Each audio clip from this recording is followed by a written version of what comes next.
desa, tahunya satwa elang Flores ini adalah satwa yang dijaga, dilindungi dan langka sejak ada sekitar eh, 2 bulan yang lalu.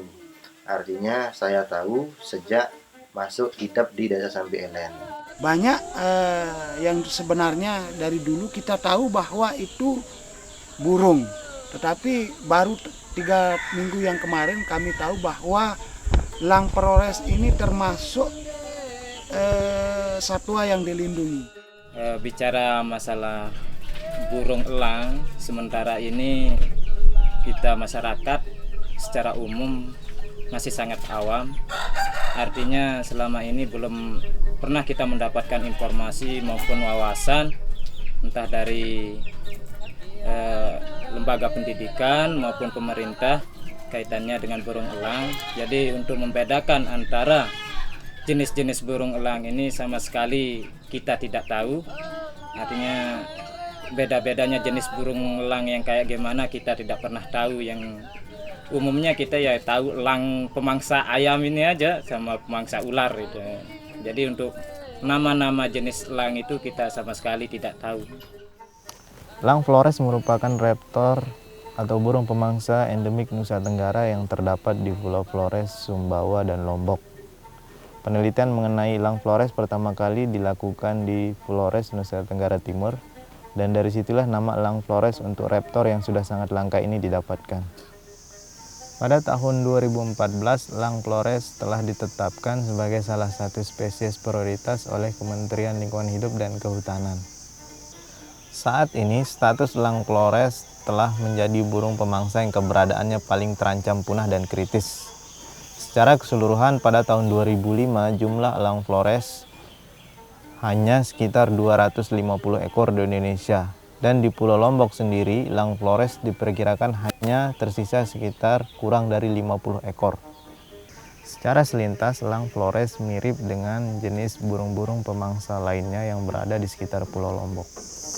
Elang Flores merupakan jenis elang berukuran terbesar yang ada di Pulau Lombok, lebih khususnya di sekitar kawasan Taman Nasional Gunung Rinjani dengan jarak terbang tertinggi.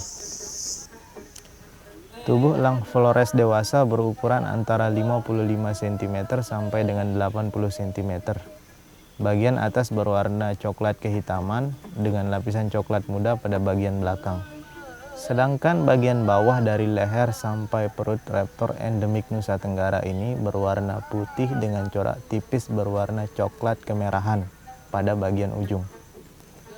Pada bagian kepala berbulu putih dengan garis berwarna coklat pada bagian mahkota yang tidak terlalu jelas terlihat.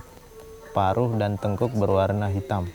Ekor elang Flores berwarna coklat dengan garis hitam putih yang terlihat jelas saat sedang bertengger. Saat terbang, warna hitam hanya terlihat pada bagian ujung ekor. Kembangan ekor saat terbang tidak lebar dan juga tidak kuncup seperti elang lainnya, sedangkan kaki dan paha burung endemik ini berwarna putih. Sayap bagian bawah berwarna putih, jari-jari sayap berwarna hitam. Saat sedang terbang, sayap terpentang lebar dan tidak terlalu mencekung.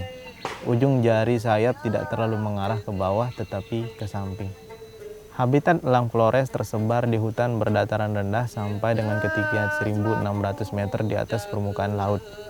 Dengan wilayah atau jarak terbang sekitar 40 km persegi, elang Flores kerap terlihat di daerah perbatasan antara hutan primer dan daerah pertanian, lereng dekat air, dan air terjun dengan kondisi hutan yang masih baik. Ancaman terbesar bagi elang Flores adalah semakin berkurangnya habitat untuk membuat sarang, mencari mangsa, dan berkembang biak. Salah satu penyebab utamanya adalah maraknya penebangan pohon di seputar daerah penyangga Taman Nasional Gunung Rinjani. Selain itu, penggunaan pestisida menyebabkan semakin berkurangnya jumlah mangsa seperti tikus dan ular yang menjadi mangsa alami elang, sehingga semakin banyak elang yang mengincar binatang kecil peliharaan masyarakat seperti ayam untuk dijadikan mangsa. Situasi ini menyebabkan elang dianggap sebagai burung yang mengganggu dan kadang-kadang diburu masyarakat, baik untuk dijadikan hewan peliharaan atau dijual.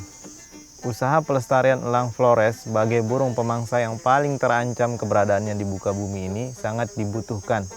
sosialisasi kepada masyarakat, penyebaran media sosialisasi, dan yang terpenting keterlibatan penuh dan perhatian khusus pemerintah terhadap keberadaan elang Flores. Selain itu juga dibutuhkan kerjasama erat antara masyarakat, pemerintah, dan lembaga yang bergerak dalam pelestarian lingkungan demi kelestarian elang Flores sebagai kekayaan lokal masyarakat di sekitar kawasan Taman Nasional Gunung Rinjani.